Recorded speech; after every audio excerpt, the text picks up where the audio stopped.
ਅਸੀਂ ਸਾਰੇ ਨਾਕੇ ਤੋੜਨੇ ਮੋਦੀ ਦੇ। हम किसानों की सभी मांगों का समर्थन करते हैं।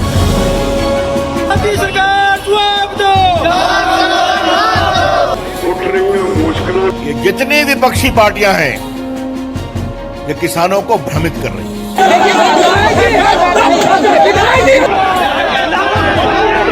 किसानों ने आह्वान किया भारत बंद का, समाजवादी पार्टी उसका समर्थन करती है।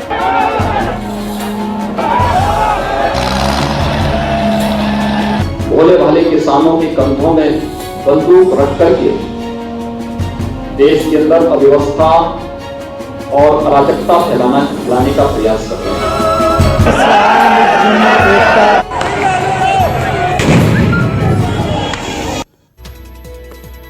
नमस्कार, न्यूज 24 देख रहे हैं आप और प्राइम टाइम एक्सक्लूसिव में आप सभी का बहुत स्वागत है। आपके साथ मैं हूं सऊद मोहम्मद खालिद।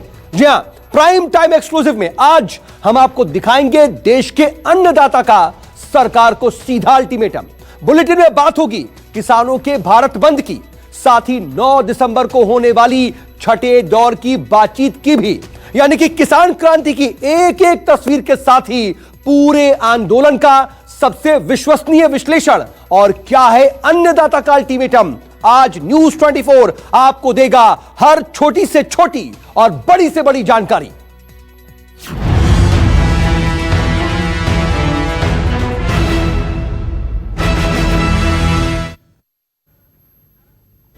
जी हां, अन्नदाता का अल्टीमेटम। तो बुलेटिन की शुरुआत आज हम कर रहे हैं इस वक्त की बहुत बड़ी खबर के साथ, और बड़ी खबर तो यही है कि कल दरअसल देश भर में किसान संगठनों ने भारत बंद का ऐलान किया हुआ है, यानी कि कल पूरे देश में किसान संगठन बंद करेंगे। तो वहीं कई राजनीतिक दलों ने भी किसानों के इस भारत बंद का खुला समर्थन किया है। उधर इसके ठीक एक दिन बाद यानी कि 9 दिसंबर को सरकार और किसानों के बीच छठे दौर की बातचीत भी होनी है, और यह बहुत अहम मानी जा रही है। बता दें कि किसानों और केंद्र सरकार के बीच अब तक 5 दौर की बातचीत हो चुकी है, लेकिन अभी तक इसका कोई नतीजा निकल नहीं सका है। और अब सबकी निगाहें 9 दिसंबर की बातचीत पर भी हैं, लेकिन साथ ही साथ यह भी समझ लीजिए कि 8 दिसंबर यानी कि कल भारत बंद का ऐलान किसान संगठनों की तरफ से किया गया है। तो कल किसान संगठनों की तरफ से भारत बंद का ऐलान किया गया है।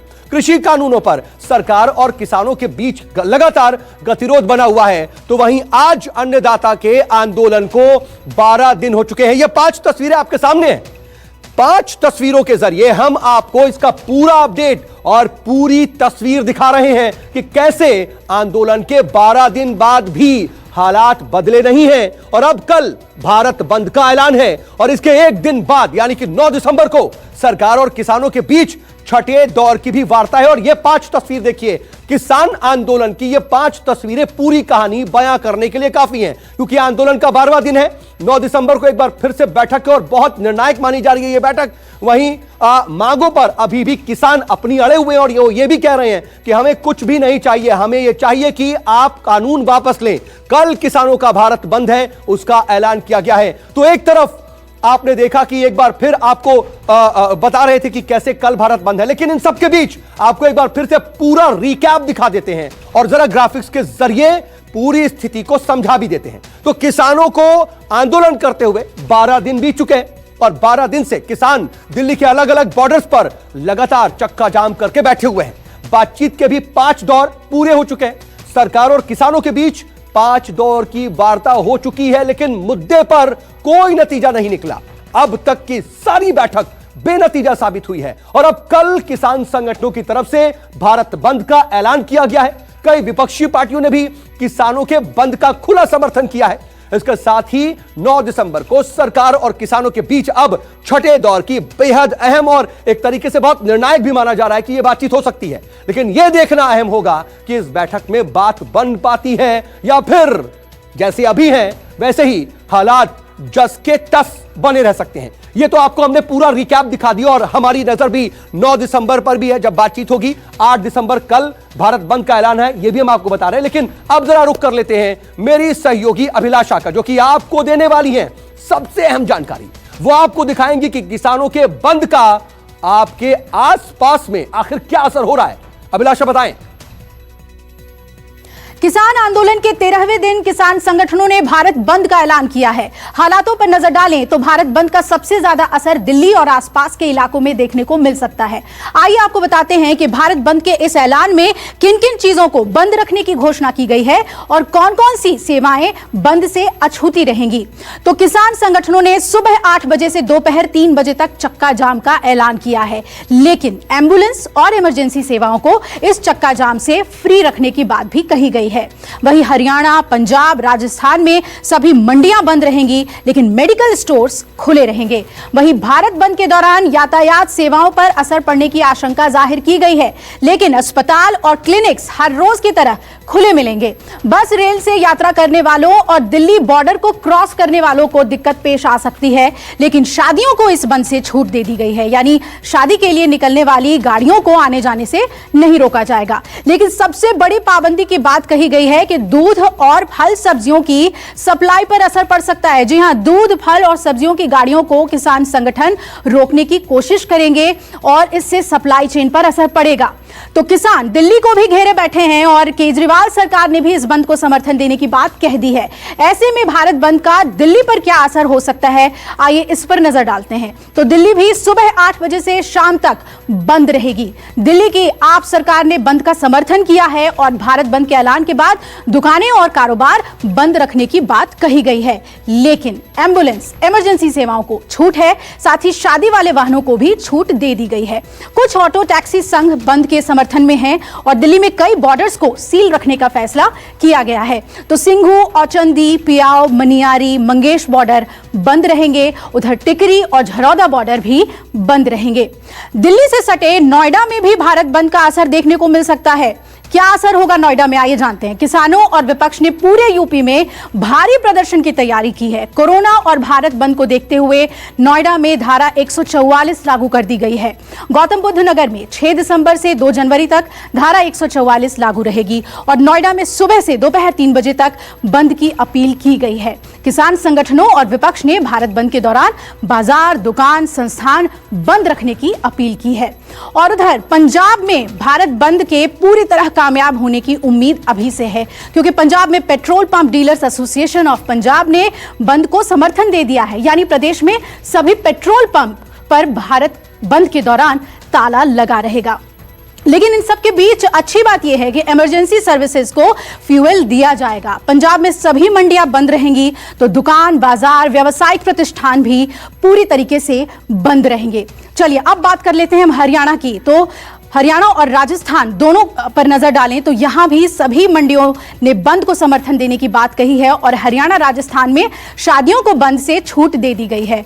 वहीं फल, सब्जी, दूध की सप्लाई पर इन दोनों ही राज्यों में असर पड़ने की आशंका है। उधर रुक कर लें, अगर हम महाराष्ट्र की बात करें तो उद्धव सरकार ने किसान बंद को समर्थन देने की घोषणा कर दी है।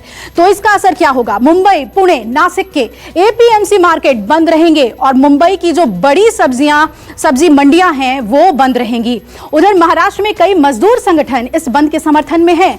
मुंबई कांग्रेस के फिल्म, टीवी कर्मचारी संगठनों ने भी बंद का समर्थन किया है। तो संगठन के कर्मचारी काला फीता बांधकर सरकार के कृषि कानून का विरोध करेंगे। अब रुक कर लेते हैं हम दक्षिण भारत का। तो दक्षिण भारत के राज्यों में तेलंगाना सरकार ने इस बंद को समर्थन दिया है। उधर तमिलनाडु में विपक्ष का बंद को समर्थन मिला है और केरल में भी बंद को राज्य सरकार ने ही समर्थन दे दिया है। कमल हासन की पार्टी ने किसान बंद को अपना समर्थन दिया है।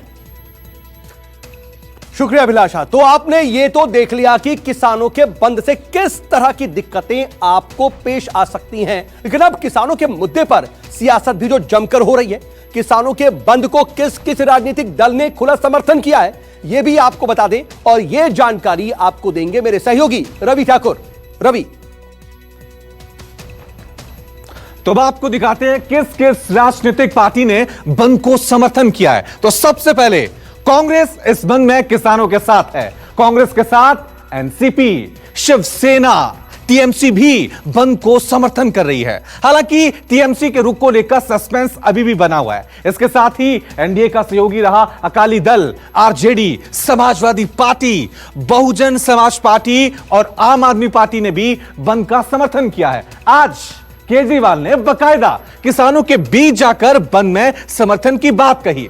लेफ्ट पार्टियां भी किसानों के बंद के साथ हैं। लेफ्ट से जुड़े कई संगठनों ने भी बंद में शामिल होने की बात कही है। सीपीआई और सीपीएम दोनों ने बंद का समर्थन किया है। जेएमएम भी किसानों के साथ खड़ी है। कुल मिलाकर विपक्ष की तमाम पार्टियां इस मुद्दे पर सरकार के खिलाफ लामबंद हो रही हैं। तो 8 दिसंबर को किसानों का भारत बंद है और आपको हम दिखा रहे हैं कि कैसे कैसे किस किस पॉलिटिकल पार्टी ने बंद को समर्थन दिया है। लेकिन सबसे पहले अब हम आपको दिखाते हैं कि आखिर किस पार्टी का क्या स्टैंड है। कांग्रेस इस बंद में किसानों के साथ है। कांग्रेस के साथ एनसीपी, शिवसेना, टीएमसी भी बंद को सीधे सीधे समर्थन कर रही है। हालांकि टीएमसी के रुख को लेकर के सस्पेंस भी बना हुआ है। इसके साथ ही एनडीए का सहयोगी रहा अकाली दल, यहां तक कि RJD, Samajwadi party, Bahujan Samaj party और आम आदमी पार्टी ने भी बंद का समर्थन किया है। और आज ही केजरीवाल ने बाकायदा किसानों के बीच पहुंचकर बंद में समर्थन की बात कही। लेफ्ट पार्टियां भी किसानों के बंद के खुले समर्थन में हैं। लेफ्ट से जुड़े कई संगठनों ने भी बंद में शामिल होने की सीधी बात कही है।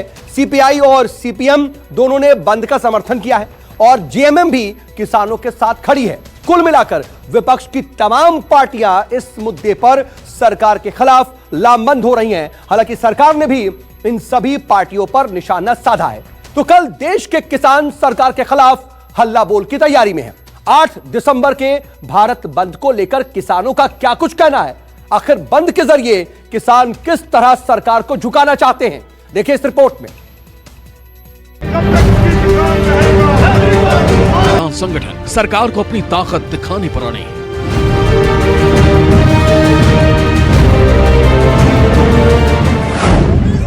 आंदोलन के 12 दिन पूरे हो चुके और 13वें दिन किसानों ने भारत बंद का ऐलान कर अपनी ताकत दिखाने की कोशिश की है। बातचीत के टेबल पर अब तक कोई फैसला नहीं निकल सका। ऐसे में भारत बंद और चक्का जाम के नाम पर किसान सरकार से जोर आजमाइश की तैयारी कर रहे हैं। जो बंद होगा, लोगों के मन में कुछ शंका है, पता नहीं बंद सफल होगा या नहीं। बंद तो सफल होगा। जब जनता बंद करेगी तो जनता तो बंद करेगी तो सफल हो जाएगा। क्या रणनीति है, कैसे किस तरह से करेंगे? 11 बजे से और 3 बजे तक रहेगा, 4 घंटे। और आम जनता से अपील है कि इन 4 घंटे में वे मदद करें। ये जनता की समस्या है, ये कोई किसान की नहीं है। वो जनता भी कंज्यूमर है। उनको हिसाब लगाना चाहिए कि किसान क्या रेट बेचता है। आलू वो 6 रुपये बेचता है या उनको 40 रुपया मिलता है। तो ये समस्या उसकी है और इसमें सब लोगों को सहयोग करना चाहिए। बहुत लोग इसमें सहयोग कर रहे हैं। जो कैब वाले हैं वे लोग आए थे अभी, उन्होंने कहा जी हम भी, मैं कहा आप 4 घंटे अपनी गाड़ी मत चलाओ, पूर्ण रूप से आप इस हड़ताल का आप हिस्सा हो। दुकानदारों से भी है कि वो लंच के बाद वो अपनी दुकान खोलें। किसान संगठन और किसान नेताओं के पीछे लाखों किसान दिल्ली के अलग अलग दरवाजों पर डेरा डाले बैठे।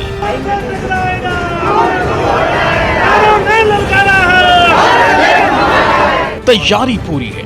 अपने परिवार और समर्थकों की ताकत लेकर पंजाब हरियाणा के लाखों किसान सर्द रातों में कोरोना के तलवार सिर पर लेकर आंदोलन में डटे। न्यूज़ 24 ने भी बॉर्डर पर बैठे किसानों से उनकी मन की बात जानने की कोशिश की। आंदोलन से चर्चा में आए सिंह बॉर्डर पर न्यूज़ 24 संवाददाता कुंदन सिंह ने भारत बंद को लेकर किसानों से बात की।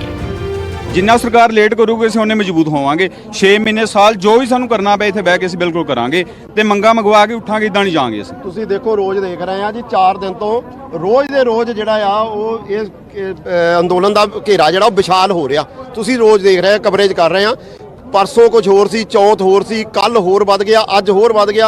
आने वाले 1-2 दिनों तुसीं देखियो जे कल दा जिहड़ा आ सरकार ने 9 तरीक दी नहीं कीती ते इहनूं मेरा ख्याल 2-3-4 गुना इस तो बड़ा होगा। बिल्कुल बहुत परेशानी दा बहुत साफ है इनकी बातों से। अगर समझा जाए थोड़ा बहुत पंजाबी का ट्रांसलेट हम हिंदी में करके आपको समझाना चाहूँगा कि आंदोलन और बढ़ाएंगे, न केवल किसान मजदूर बल्कि छोटे व्यवसायियों को भी जोड़ेंगे। और सरकार जितना डिले कर रही है, इनका जो जिनकी इच्छा है और इनका जो स्ट्रेंथ और बढ़ता जा रहा है और अपनी मांगों को लेकर बहुत साफ है। सिंघू बॉर्डर के साथ साथ दिल्ली पंजाब सीमा पर मौजूद टिकरी भी मिनी पंजाब बना हुआ है। किसानों के मोर्चे को देखकर टिकरी बॉर्डर को सील कर दिया गया है। टिकरी बॉर्डर से भी न्यूज़ 24 संवाददाता मनीष कुमार ने भारत बंद पर किसानों से बात की। परसों बैठक है 9 तारीख को, लेकिन सरकार की तरफ से ऐसे कोई संकेत नहीं आ रहे कि वो नरम पड़ती 3 कृषि कानूनों के खिलाफ नजर आ रही है। ऐसे सरकार इसको लंबा खींचना चाहती है। तो और जो हम आए हैं हरियाणा पंजाब जो किसी कहीं से, हम तो 6-6 महीने का राशन लेकर आए हैं, कितना लंबा खींच ले कोई बात नहीं, हम पीसफुल शांति बना के रखेंगे। तो इस सरकार का नक में दम करके इस कानून बना के जाएंगे नहीं वापस। क्या कहेंगे, आपको लग रहा है कि सरकार नरम पड़ेगी? आप क्योंकि अभी तक कोई संकेत ऐसे नहीं आ रहे हैं कि नरम पड़ती हुई नजर आ रही है। नरम पड़ेगी, जरूर पड़ेगी, हो पढ़ना पड़ेगा, करना पड़ेगा। आपको विश्वास है कि नरम पड़ेगी? विश्वास है, पूरा विश्वास है। आप क्या कहेंगे? पूरा विश्वास है, पूरा विश्वास है। आप क्या कहेंगे, सरकार नरम पड़ेगी? पड़ेगी सर। कल के 8 तारीख के बंद के बाद सरकार को पता चल जाएगा भी पंजाब का किसान और देश का किसान जाग चुका है और हमें अपना कानून रद्द करवा के ही रहेंगे। सभी एकमुठ हो चुके हैं, सभी स्टेट के। अभी ये कोई किसी धर्म का नहीं रहा, ये मुद्दा अब सारे देश का हो गया है, अब ये रद्द होके ही रहेंगे। दिल्ली से यूपी के गाजियाबाद और नोएडा को जोड़ने वाले गाजीपुर बॉर्डर को भी किसानों ने पिछले कई दिनों से धरने का हॉटस्पॉट बना रखा है। गाजीपुर बॉर्डर से भी किसानों ने सरकार के कृषि कानून के खिलाफ हुंकार भरी। गाजीपुर बॉर्डर से हमारे संवाददाता प्रभाकर मिश्रा ने इस पूरे आंदोलन और भारत बंद पर किसानों के मन को टटोला। सुनिए किसानों का क्या कहना। पहले सरकार इस आंदोलन को लेकर दबाव महसूस कर रही थी और अब लग रहा है कि सियासी दलों के सियासत के को आधार बनाकर एक बार फिर सरकार इस आंदोलन को खारिज करने की कोशिश कर रही है, कानून वापस नहीं लेगी ऐसा संकेत दे ही दिया है। कानून में कितना बदलाव होगा, कितना नहीं बदलाव होगा, ये अगली मीटिंग यानी 9 तारीख को पता चलेगा। कल भारत बंद है, तो ऐसे में किसान क्या सोचते हैं? कानून वापस लेने की जो बात, जो मुख्य मांग है, सरकार कानून वापस तो लेती हुई नहीं दिख रही है, फिर क्या होगा? नहीं लेने की तो हम भी यहीं पड़े, हाँ आजीवन, चाहे हमारा जीवन यही खत्म हो जियो, हम यही रहेंगे, इतना हमारी मांग पूरी नहीं होगी। सरकार किसानों ने ही बनाई है और किसान यो सरकार यो ना समझे कि भाई बन गए तब मालिक हो गए, तो इस सरकार ने तार भी देंगे किसान, यो भी ध्यान रखे। तार देने का मतलब समझ रहे हैं? किसान ये कह रहे हैं कि सरकार को बनाने में हमारी भूमिका थी, इस सरकार को गिराने की औकात भी हम रखते हैं। कृषि आंदोलन ने देश के राजधानी और 3 राज्यों को बुरी तरह प्रभावित किया।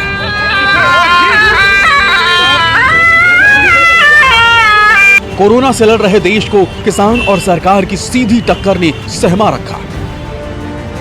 अब भारत बंद की तारीख नजदीक आने के साथ ही किसानों की लड़ाई एक ऐसे मोड़ पर पहुंच चुकी है जहां से कोई भी पीछे हटता नजर नहीं आ रहा।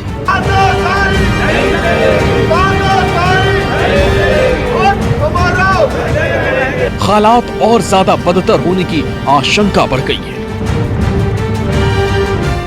Bureau report, news 24। तो 8 दिसंबर को किसान भारत बंद करने वाले हैं और ऐसे में सबसे बड़ा सवाल जो है वो कई लोग उठा भी रहे हैं, वो ये है कि इस आंदोलन में आखिर ज्यादातर पंजाब और हरियाणा के ही किसान क्यों हैं। तो इसे भी आपको समझना चाहिए।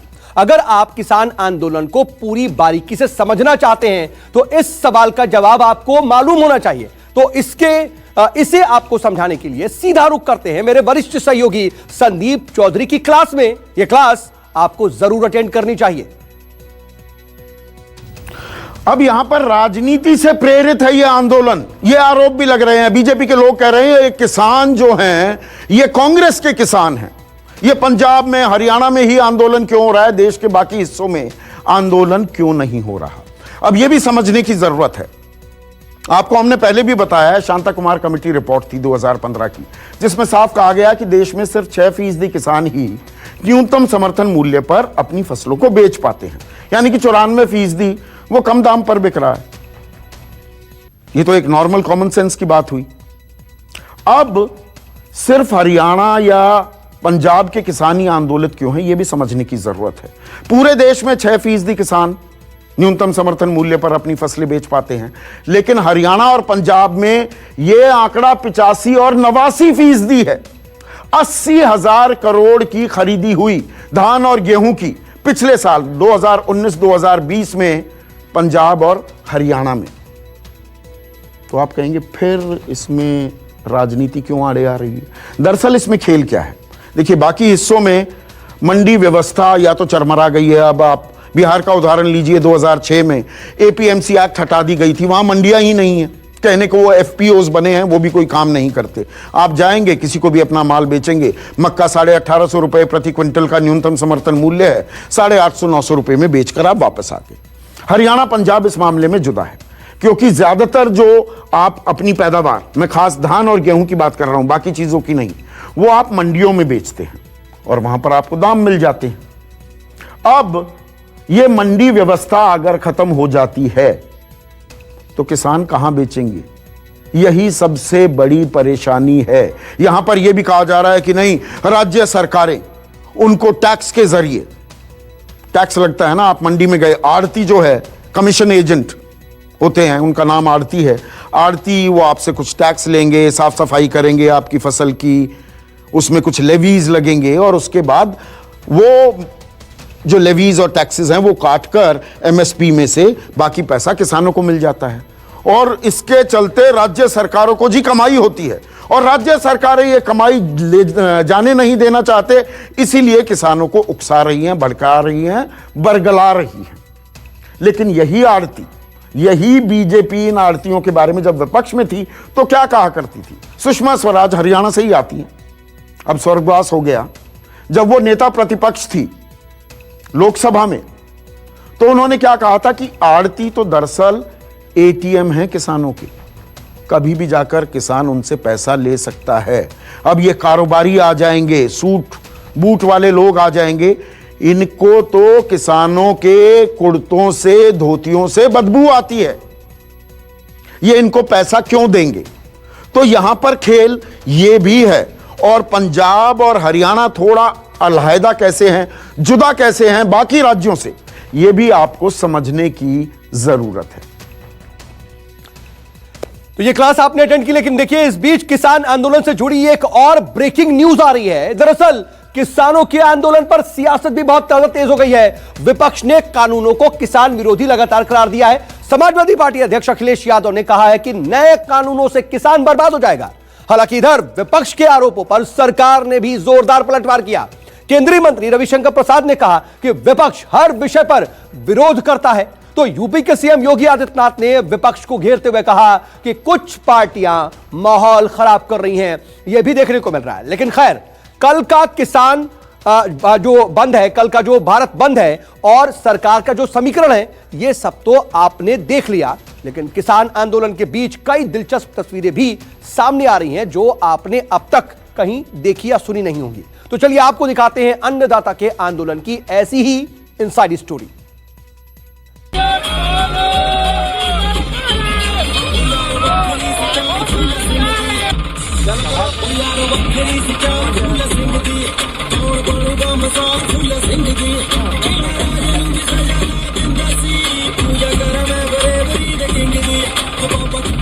अपना घर बार, खेत खलिहान, परिवार और कामकाज छोड़कर सरकार के खिलाफ आंदोलन में उतरे किसानों ने सड़कों को अपना घर बना लिया है। पिछले 12 दिनों से आसमान इन किसानों की छत है और जमीन बिस्तर। किसानों का कहना है कि जब तक सरकार झुकेगी नहीं, वो रुकेंगे नहीं और किसान आंदोलन के लिए 6 महीने की तैयारी के साथ दिल्ली के दरवाजे पर डटे हैं। गाजीपुर बॉर्डर की आज के सुबह की तस्वीर, चाय उबल रही है और चाय के साथ पकौड़े की व्यवस्था, ब्रेड पकौड़ा आप देखिए सजा के ले जाया जा रहा है। सुबह सुबह क्या चाहिए? तो प्रदर्शन के पहले, प्रदर्शन में किसी चीज़ की कमी नहीं होनी चाहिए। पहले नाश्ते की तैयारी, उसके बाद भोजन की तैयारी, और एकदम जैसे जैसे प्रदर्शन का दिन बढ़ता जा रहा है वैसे वैसे सिस्टम थोड़ा और सिस्टमेटिक होते जा रहा है। आप लोग कहाँ से आए? हम लोग गाजियाबाद राजनगर एक्सटेंशन गुरुद्वारे साहब की ओर से सेवा कर रहे हैं सर। खाने पीने की तैयारी है, ओढ़ने बिछाने का इंतजाम है, मनोरंजन का सामान है, तो सुरक्षा को लेकर भी किसान सतर्क हैं। दिन भर सरकार के खिलाफ आवाज बुलंद करने के बाद किसान अपनों की पूरी पहरेदारी भी करते हैं। किसानों के आंदोलन का आज 12वां दिन है और एक बार फिर हम मौजूद हैं टिकरी बॉर्डर पर और जानना चाहते हैं कि किसानों का दिनचर्या जो है वो कैसे गुजर रहा है टिकरी बॉर्डर पर जब वो 12वें दिन धरने पर बैठे हुए हैं। एक तो सामने मैं आपको कुछ तस्वीरें दिखाना चाहूँगा। ये जो है देखिए लगातार पराठे बनाए जा रहे हैं सुबह सुबह। इनकी सुबह की शुरुआत हो चुकी है और पराठे के साथ बनाने के साथ शुरुआत हुई है। भाई साहब, दिनचर्या कैसे शुरू करते हैं? दिन सुबह चाय पीते पहले, फिर हम पराठे बना रहे हैं, खा के फिर जाएंगे थे धरने पे जाएंगे। हाँ, धरने पे जाएंगे आगे पराठा नाश्ता करके। लेकिन ठंड बढ़ गई दिल्ली में आज से। कोई बात नहीं है जी, हम सारा इंतजाम करके हैं, रजाई है, कंबल है हमारे पास, सब कुछ सब इंतजाम है। सब इंतजाम है हमारे पास। किसानों का ये आंदोलन हाईटेक है। आंदोलन में नेटवर्किंग को बढ़ाने के लिए और फोन चार्ज करने के लिए, फ्री वाईफाई सर्विस के लिए और फोन रिचार्ज करने के लिए चार्जिंग स्टेशन की भी व्यवस्था की गई है। किसी भी आंदोलन में नेटवर्किंग बहुत महत्वपूर्ण भूमिका निभाती है। हालांकि नेटवर्किंग के लिए आपको तकनीकी भी चाहिए और नेटवर्क भी चाहिए। और सिंधु बॉर्डर के इस आंदोलन में देखिए कि नेटवर्किंग और नेटवर्क बढ़ाने के लिए कैसे प्रयास किया गया, उसका छोटा सा एग्जांपल देखिए। आप एक बोर्ड देखें जिसमें लिखा है वाईफाई अभिषेक, आपका अभिषेक फ्री। दूसरी तरफ आप देखेंगे कि राउटर्स लगा हुआ है और उस राउटर से लोगों को फ्री वाईफाई सर्विस की जा रही है। और इस तरह के पोस्टर्स आपको हर जगह लगे दिखेंगे, यानी इस तरह के आप अलग अलग जगहों पे पोस्टर्स लगाए गए हैं। ये फ्री वाईफाई अभिषेक इसका पासवर्ड है। और देखिए कि एक तरह से प्रयास किया गया है कि लोग चूंकि बहुत बड़ी संख्या में आए हैं और उनके लिए इंटरनेट और डेटा और एक दूसरे से बातचीत करना एक बड़ी चुनौती, उसको कैसे पूरा किया जाए। कृषि कानूनों के खिलाफ दिल्ली में डटे किसानों को आम लोगों के साथ ही अब पंजाबी फिल्म इंडस्ट्री से भी खूब समर्थन मिल रहा है।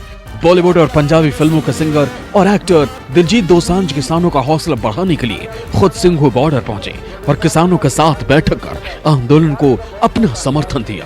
दिलजीत ने आंदोलन कर रहे बुजुर्ग किसानों को कंबल और गर्म कपड़े खरीदने के लिए 1 करोड़ रुपए की बड़ी रकम भी दान की।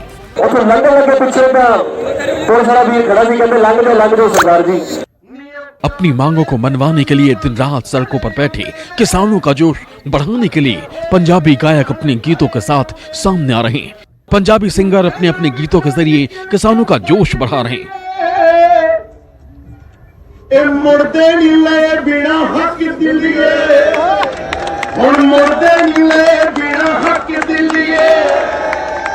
किसान आंदोलन को लेकर पंजाब के मशहूर गायक कंवर ग्रेवाल और हर्फ चीमा ने पेचा पै गया सेंटरनाल गाना यूट्यूब पर रिलीज किया।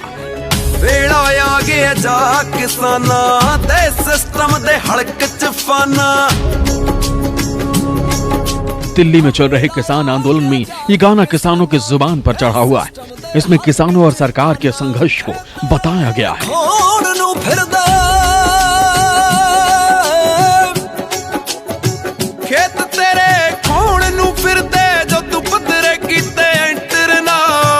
साथ ही जट्टा तगड़ा हो जा गाना भी किसानों में जोश भर रहा है। जस बाजवा का ये गीत खूब धूम मचा रहा है। गाने में साफ किया गया है कि किसानों के साथ केंद्र सरकार ने धक्केशाही की है। ऐसे में किसानों के पास अब संघर्ष के अलावा कोई विकल्प नहीं रह गया।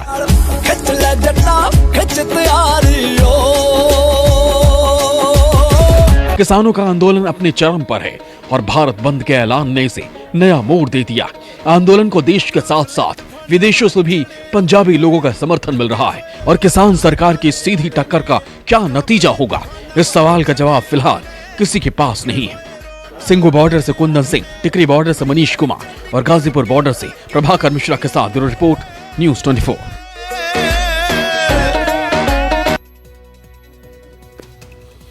तो किसान आंदोलन पर अब सियासत भी जमकर हो रही है, यह भी इस वक्त की स्थिति है। दरअसल विपक्ष जहां खुद को किसानों के साथ खड़ा करने की कोशिश में जुटा हुआ है, तो वहीं इन सब के बीच सरकार भी विपक्ष को आड़े हाथों ले रही है। किसान क्रांति पर दिल्ली से लेकर के लखनऊ तक घमासान मचा हुआ है।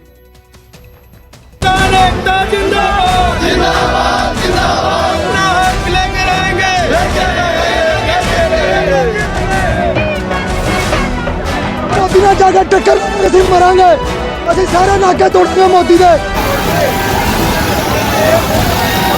भोले भाले किसानों के कंधों में बंदूक रख करके देश के अंदर अव्यवस्था और अराजकता फैलाने का प्रयास कर रहे हैं। कितनी विपक्षी पार्टियां हैं जो किसानों को भ्रमित कर रही हैं। हम किसानों की सभी मांगों का समर्थन करते हैं।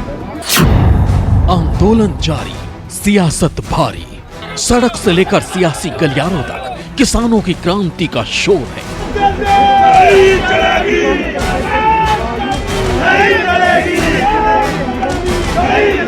अन्न अन्नदाता के आंदोलन में अब नेताओं के दौरों का जोर है।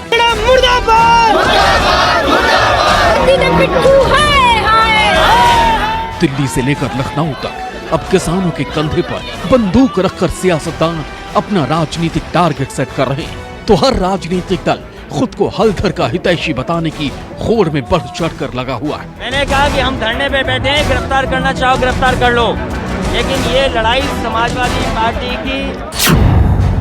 किसानों के बीच केजरीवाल। दिल्ली के मुख्यमंत्री अरविंद केजरीवाल सोमवार को राजधानी दिल्ली के सिंघू बॉर्डर पर किसानों के बीच पहुंचे। यहां केजरीवाल ने किसानों के साथ मुलाकात की और उनकी मांगों पर अपना समर्थन दिया। लगे हाथ केजरीवाल ने बीजेपी सरकार पर निशाना साधा। इस बीच विपक्ष के हमलों का जवाब देने के लिए केंद्रीय मंत्री रविशंकर प्रसाद सामने आए और पूरे विपक्ष को आड़े हाथों लिया। हम किसानों की सभी मांगों का समर्थन करते हैं। किसानों का मुद्दा और किसानों का जो संघर्ष है वो बिल्कुल जायज है। शुरू से हम पूरी तरह से, मेरी सरकार और हमारी पार्टी किसानों के इस संघर्ष में साथ रहे हैं। जितनी विपक्षी पार्टियां हैं ये किसानों को भ्रमित कर रही हैं। इनका पूरा चेहरा शर्मनाक दोहरे चरित्र का है। हम उनके इन पूरी धारणा का पूरा विरोध करते हैं, उसकी भर्त्सना करते हैं और देश का किसान सच्चाई को समझता है।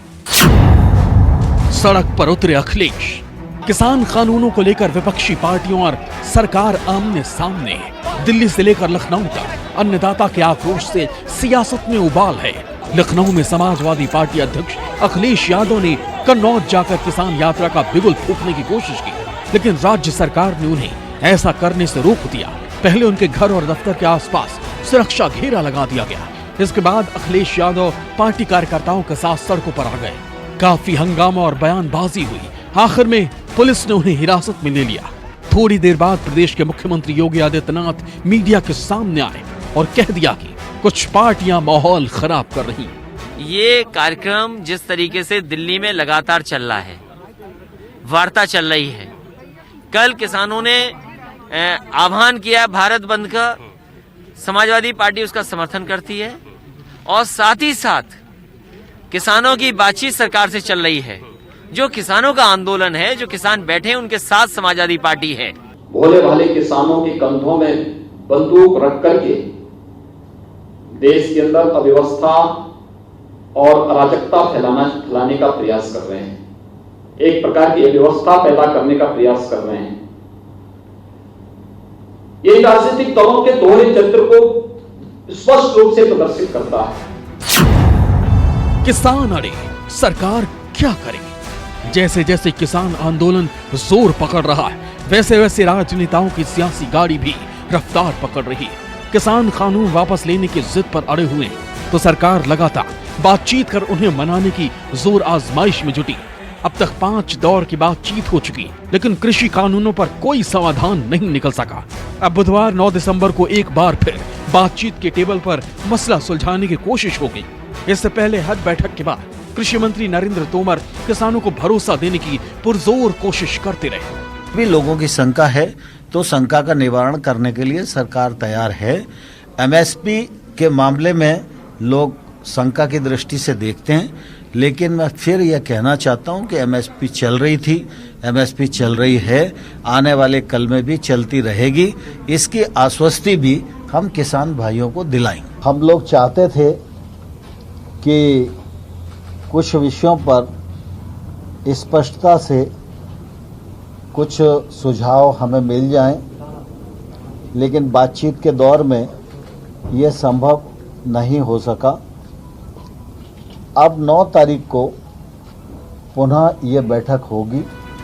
बहरहाल कृषि कानूनों को लेकर किसान और सरकार के बीच गतिरोध बरकरार है। अब मंगलवार को किसान संगठनों ने भारत बंद का ऐलान किया है। कहा जा रहा है कि कल जो भारत बंद है उसमें टीएमसी, कांग्रेस, आम आदमी पार्टी, एनसीपी सभी लोगों ने समर्थन देने का ऐलान किया है। सभी लोगों ने समर्थन देने के बाद सभी को ये बोला अपना झंडा छोड़कर किसानी झंडा लेकर हमारे साथ आ सकते हैं, वरना कोई नहीं आ सकता है। बुधवार को किसानों और सरकार के बीच छठे दौर की बातचीत होगी। देखना यह होगा कि इस बैठक में कोई नतीजा निकलता है या फिर सामने आती है एक और नई तारीख। दिल्ली से मनीष कुमार, कुंदन सिंह, प्रभाकर मिश्रा और लखनऊ से मानस श्रीवास्तव के साथ अशोक तिवारी, न्यूज़ 24। नमस्कार, मैं हूं मानक गुप्ता। अगर आपको हमारा ये वीडियो पसंद आया हो तो इसे लाइक और शेयर जरूर करें, और हाँ, हमें सब्सक्राइब और फॉलो करना ना भूलें ताकि आप देश और दुनिया की कोई खबर मिस ना करें।